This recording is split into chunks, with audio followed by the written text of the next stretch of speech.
Peace, family. Assalamualaikum. Uh,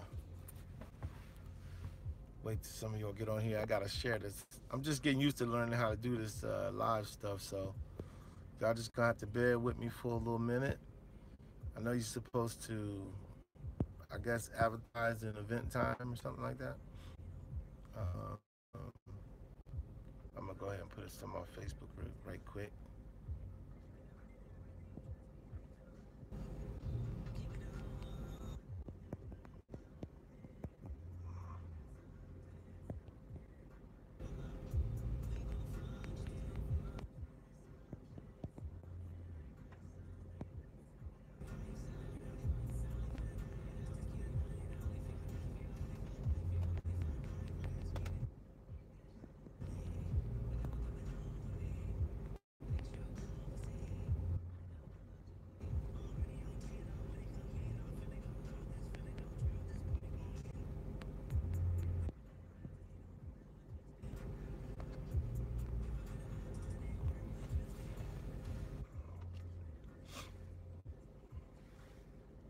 Yeah, I just posted on my Facebook.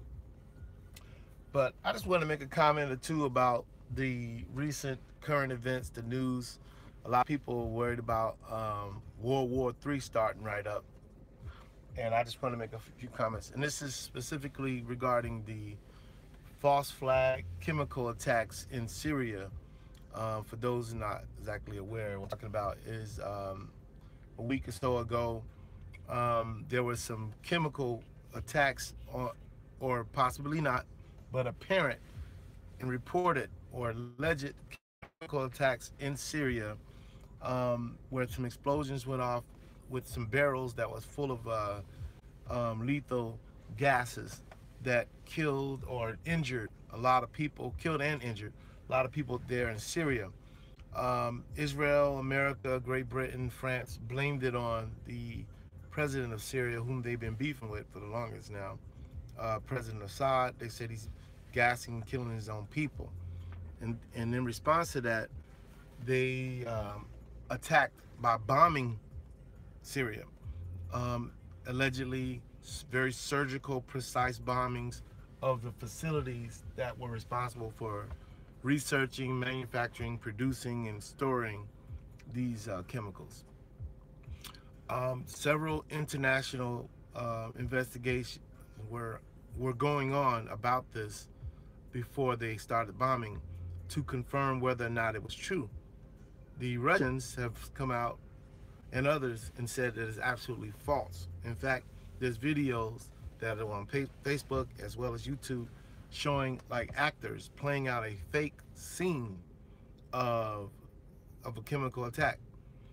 And the videos look funny to me because you see people freezing and then they go action and you see them move around, putting foam on their mouth and laying down, like getting in position, all that kind of. It's kind of hilarious actually. But some of you, U.S. government reports and the media reports, but I know most of you don't believe everything. But some of you might be leaning to say that, well, maybe Assad did do this to his own people. I just want you to think for a second, how much sense does that make? All right, he's already in the middle of a civil war. He was an elected president. The reason why he's hated by the West, and I say the West meaning America and the countries that bombed him, and not this is not defense. I'm not defending him per se.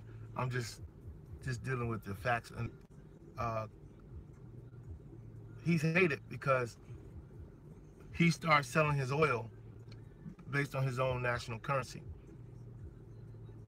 That's a big deal. That's why Gaddafi was a target.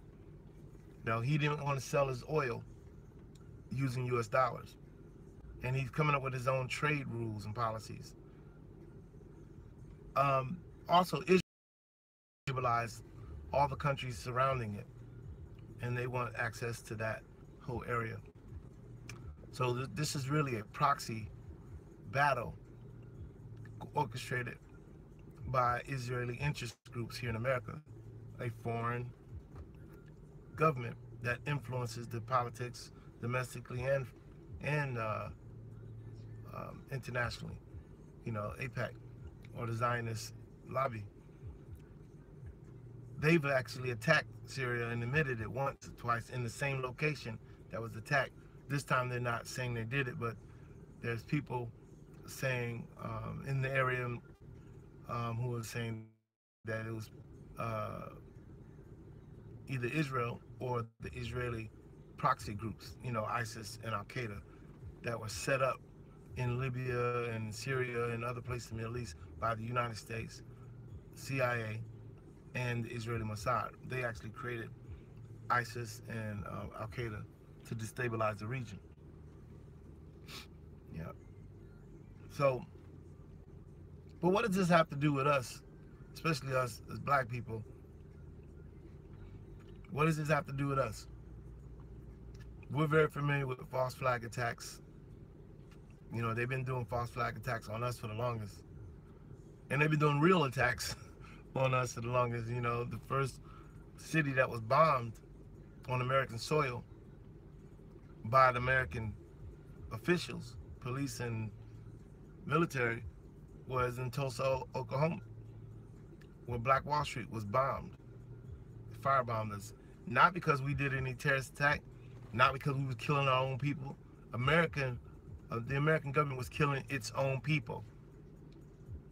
We're allegedly, they call us citizens or second classes or whatever it is.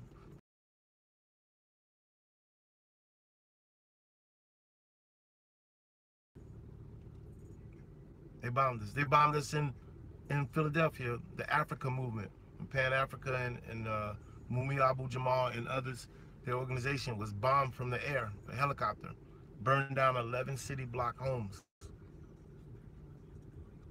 But no foreign government came over to America and said they're killing their own people and bombed America for doing that. Philando Castillo, Marco, Trayvon, Grant, Oscar. There's a lot of times when the American government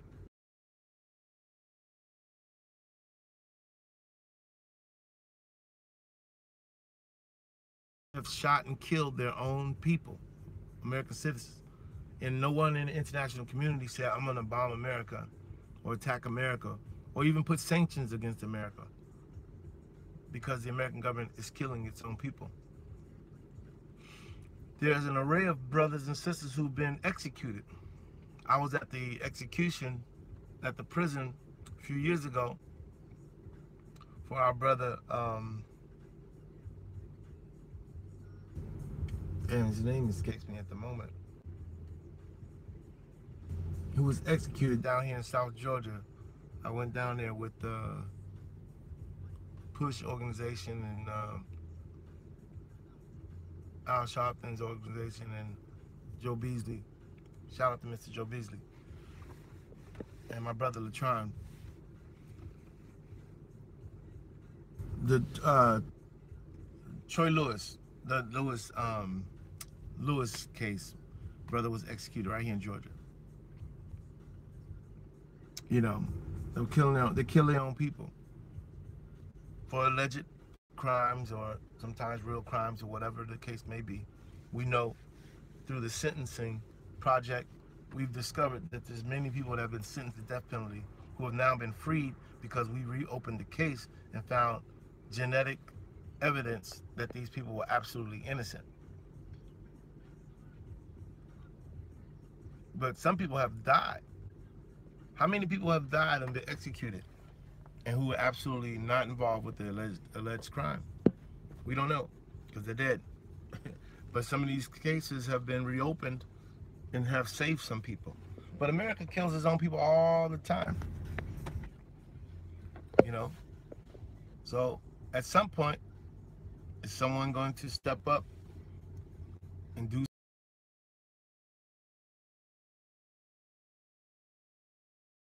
We watching the news and we see this World War III basically kicking off. When America and Britain and France decided to bomb Syria, Syria is actually a ally of Russia. Russia is close to China in some ways, in a lot of ways. And I was watching the Chinese ambassador and all the ambassadors discuss this whole bombing of Syria. And we gotta we gotta kind of think about the domino effects that this could have, because yo, peace, what's going on? That's MGC. Peace, what's up? You said a lot of economic ways. Yeah, it affects us in a lot of economic ways.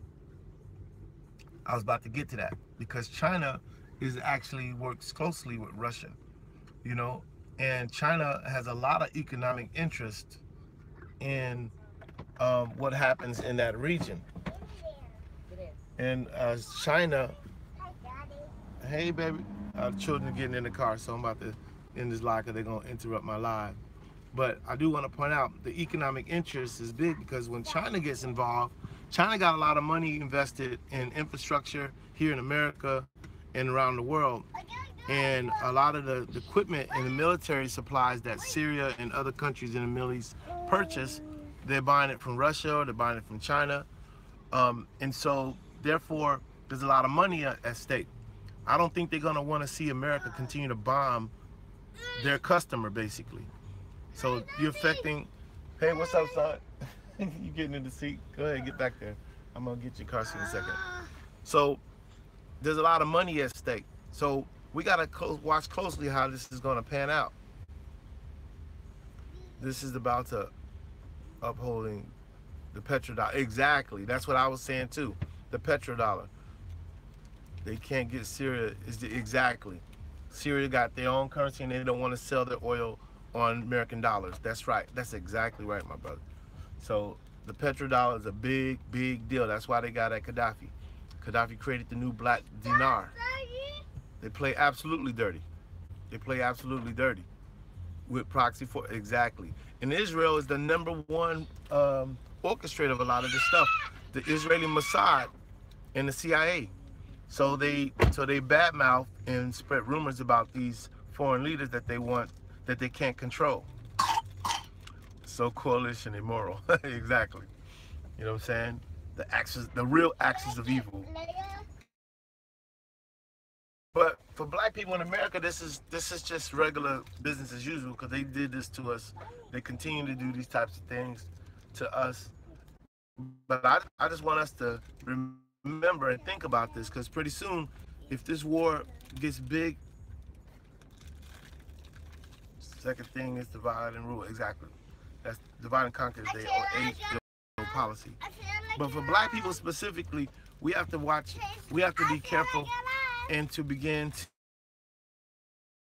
to join the military. And I'm saying, don't join this damn military and put yourself at risk over some BS. That's right. They don't want Eurasia tonight. They don't want Eurasia tonight. That's right, to unite. But I'm not as concerned about what's going on over there although I am for other reasons. But my message is, we have to begin to look at what they're doing and be able to take measures into our own hands here collectively on the ground, because they want to send us over there to fight and die for this BS. Actually, I'm talking to all Americans, all people in America. Don't go and fight and give your life for this crap if they start another big war in a draft. You're right. You have to fight the corruption. That's true. You got to fight the corruption. You got to fight the corruption. But you got to be preparing yourself and your family right here on the ground. Don't go over there to fight these wars, what I'm saying. They can't do anything without soldiers. Just like the police. If you see your brother as a fellow officer breaking the law and violating citizens' rights, you have to snatch your blue collar up, your brother up, and get him right. I'm talking to the people. And this is beyond race, religion, whatever. People got to stop corruption and stop tolerating immorality and foul stuff, no matter where you see it. And we got to call it for what it is. That's my point. You know what I'm saying? Don't go over there and fight and die. And as a police officer here in the United States, or as a correction officer, don't allow these other officers to get away with murder, literally. If you see them pulling their gun out, you pull your gun out. Say, put your gun down.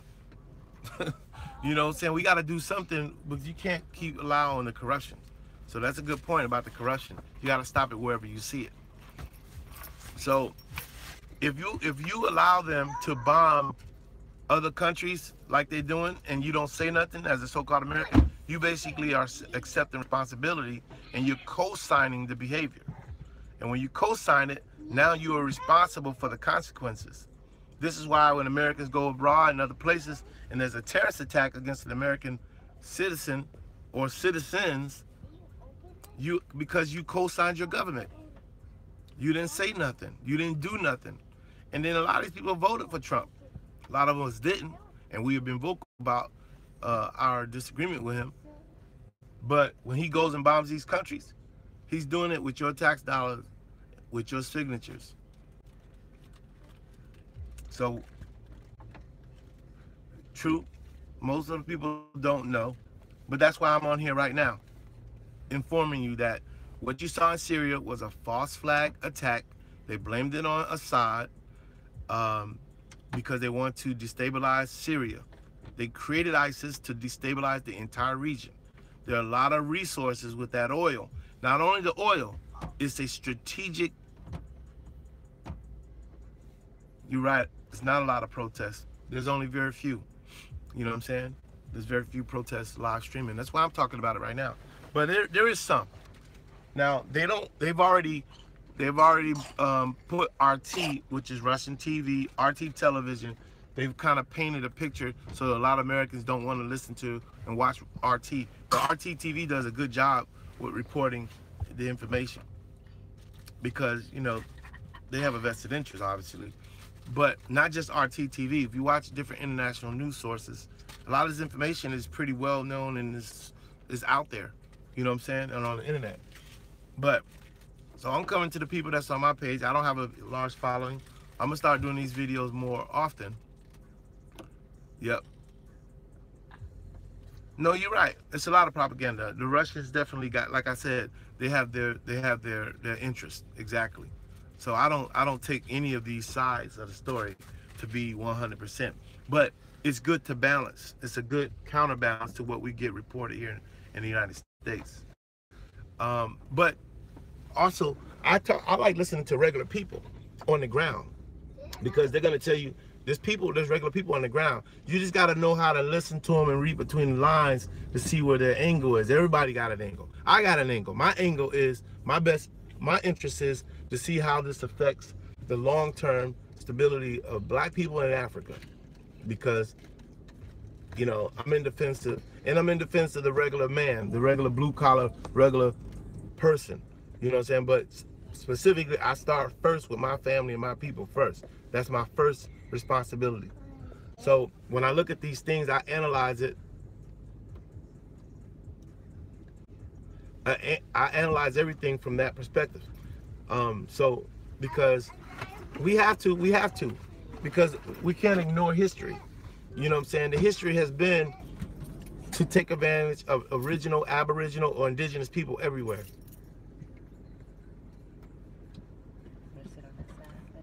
What's this? I think you'd be better off with the U.S. as the regional power.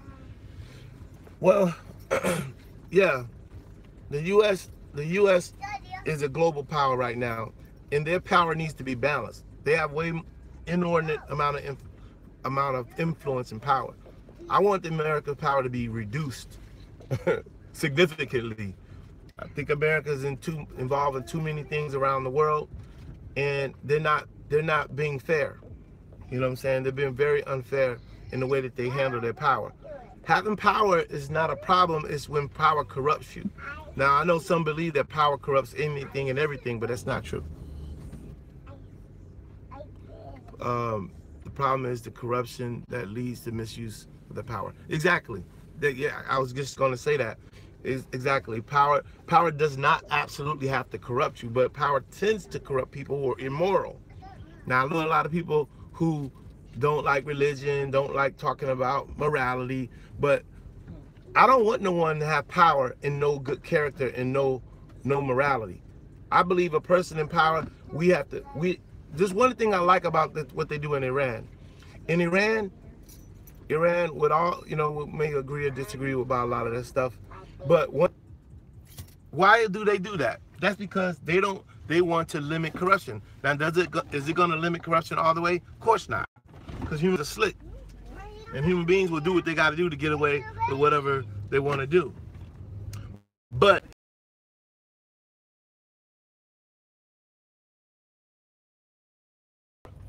I'm installing the fire devices for this subdivision. Yeah, my stream got broke for a second, y'all. I'm about to end the stream because I am driving. I'm just going around the corner to the store real quick. But the bottom line is, corruption is real. Don't fall for the okie doke. The so-called chemical attacks in Syria was a false flag, just like all the many other false flags, like 9/11. And by now, y'all should know that 9/11 was a false flag attack. If you don't know that by now, you're just really uninformed, and you're really naive, and you believe the hype. I'm just telling you, watch out. And don't join these military forces to go and fight and die. Put your life and your family's life at risk for a damn lie. They're going to try to convince you that there's chemicals, weapons there in Syria, and there isn't. You know, if there is some, they brought them there. So don't believe that hype. You know what I'm saying? And don't fall for it. Everybody knows that Iraq was destroyed based on a lie. A total lie, that were weapons of mass destruction. And now they're trying to pull the same bullshit in Syria. Don't go for it, fam. Don't go for it. That's all I want to say. Because if we let them get away with doing it overseas, they'll continue to do it to us here locally. And it's to no benefit. And black people especially, we don't got no damn business. Especially black people and indigenous people anywhere. You and I have no business traveling all across the world to fight some other indigenous people. For some people who don't give 2 cents about us. They don't give a damn about us. All right? So if we're going to fight, let's fight against them. Let's pool our resources, unite, and defend ourselves against them here at home. All right? So I'm about to end this because I am driving. So peace and blessings. And y'all hit on the comments. I'm going to go back on a little later on and jump back on this live. Peace.